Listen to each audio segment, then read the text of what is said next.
Fala galera, esse é o canal Carros XBR e no vídeo de hoje vou te contar a história automobilística do Brasil. Vamos acelerar nossa máquina do tempo até o ano 1885, ano em que o alemão Carl Benz, precursor da tão conhecida e aclamada Mercedes-Benz, criou o primeiro carro do mundo a gasolina, o Motorwagen.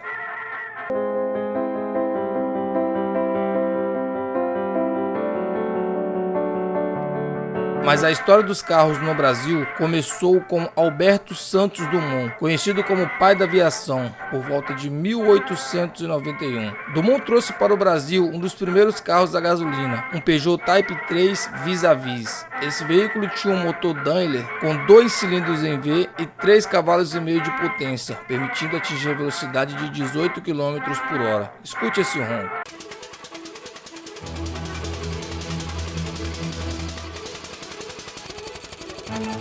O primeiro acidente de carro foi em 1897, causado por ninguém menos que o poeta Olavo Bilac a bordo de um Chevrolet, na incrível velocidade de 4 km por hora, colidindo com uma árvore próximo a Tijuca, Rio de Janeiro. A primeira viagem de carro do Rio de Janeiro a São Paulo foi feita pelo conde francês Lesdin em 1908. Ele percorreu 700 km em 33 dias a bordo de um veículo Brasser de 16 cavalos. Também em 1908 tivemos a primeira viagem de carro de São Paulo a Santos em um veículo motoblock com 30 cavalos. Essa viagem demorou 36 horas. Continuando nossa história pelo tempo, chegamos aos anos 1910, ano em que a Fiat começava a exportar seus veículos para o Brasil, como o modelo Fiat Zero. Essa foi a década em que um carro revolucionou a mobilidade no Brasil, o Ford modelo T, que foi apelidado de Ford Bigode. Esse aí foi o carro do povo, de Henry Ford, e trouxe uma mudança e tanto. E não é só isso.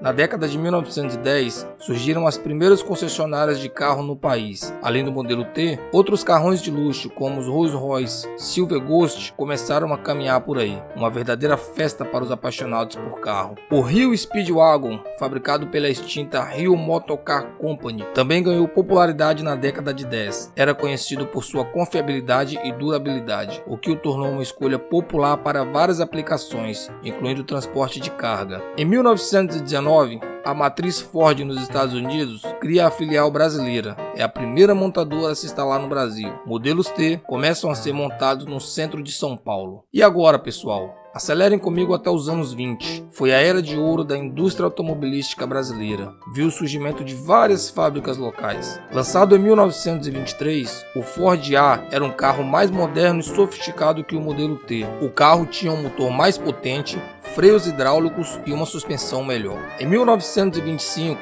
a General Motors montou sua primeira fábrica aqui e o icônico Chevrolet Capitol ganhou vida. Carros eram símbolo de status e glamour, frequentemente associados a celebridades da época. E não posso esquecer de mencionar que a primeira corrida de automóveis de longa distância rolou em 1927, ligando São Paulo ao Rio de Janeiro e fazendo o automobilismo ficar ainda mais popular por aqui. Ao final dessa década surgiram os primeiros testes de colisão. Veja o quão inusitado era.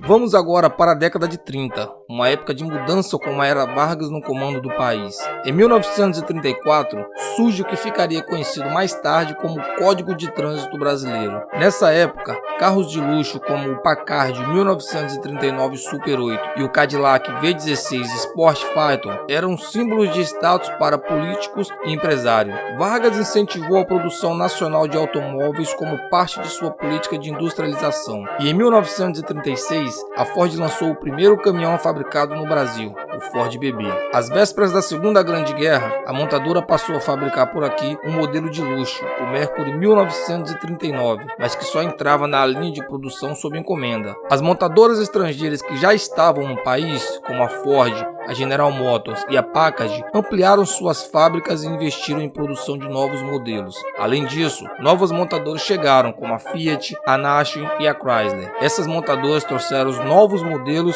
e tecnologias para o Brasil, ajudando a diversificar a oferta de veículos no mercado. E agora, preparem-se para um período de desafios, os anos 40, marcados pela Segunda Guerra Mundial. Com a guerra rolando solta, importar carro ficou mais difícil, então o jeito foi nacionalizar a indústria. Em Em 1942 foi criada a FNM, Fábrica Nacional de Motores, conhecida popularmente como FNM, com o intuito de projetar motores para equipar aviões para a guerra. Porém, seu primeiro motor só viria em 1947, quando a guerra já havia acabado. Em 1949, eles iniciam a produção de caminhões, como o D7300. A indústria automobilística brasileira começou a desenvolver veículos militares, como o famoso Jeep Willys MB. As montadoras estavam a todo vapor. Grandes nomes como Ford, General Motors e Willys dominavam o cenário. Eles nos presentearam com modelos que se tornariam lendas, como o Chevrolet Master, o Chevrolet Special Deluxe,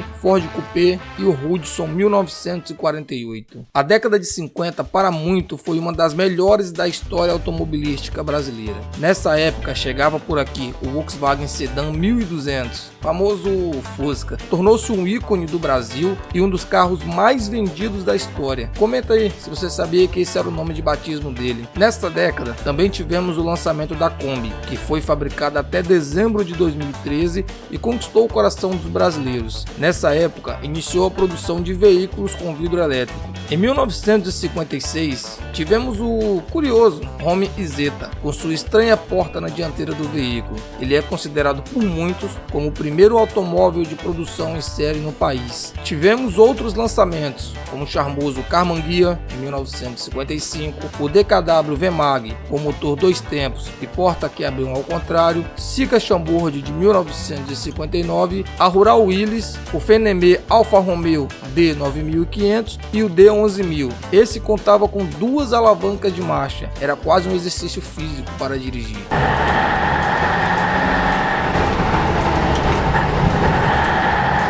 Em 1958, a Toyota inicia suas atividades no país e nos apresenta o Toyota Land Cruiser FJ251, que foi batizado aqui como Toyota Bandeirante. Os anos 60 trouxeram uma nova safra de carros que se tornaram verdadeiros ícones. O Volkswagen Fusca continuou a conquistar corações, mas agora ele tinha concorrência. Nessa década, os Muscle Cars entraram em cena, com máquinas potentes como o Ford Galaxy 500 e o Dodge Dart, que fazia o coração dos aficionados por velocidade disparar. A Willys produziu o Interlagos, um carro esportivo inspirado num Alpine francês que fez todo mundo sonhar com velocidade. Ainda em 1960 foi criado um inesquecível FNM 2000 JK e em 62 o Aero Willys, primeiro veículo desenhado no Brasil, e o Willys Gordini. Em 1963 era apresentado aos brasileiros o esportivo GT Malzone e o Fusca com teto solar, que ficou conhecido como Cornovagen.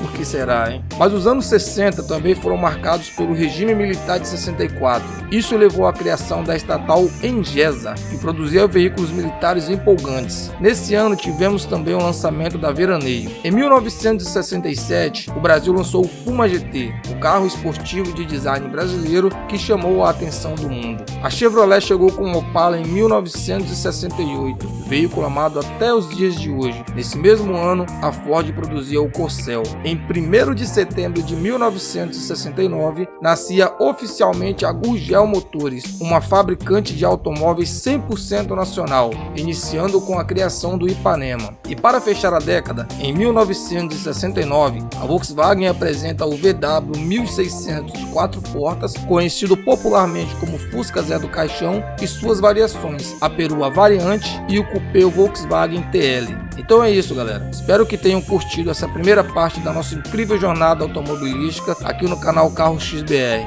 Foi demais conhecer a história dos carros clássicos e as reviravoltas do passado. Não esqueçam de deixar aquele like, compartilhar e se inscrever no canal para não perder a segunda parte do vídeo, onde daremos continuidade a partir dos anos 70 até os dias atuais. Então é isso, valeu, falou, tchau, tchau.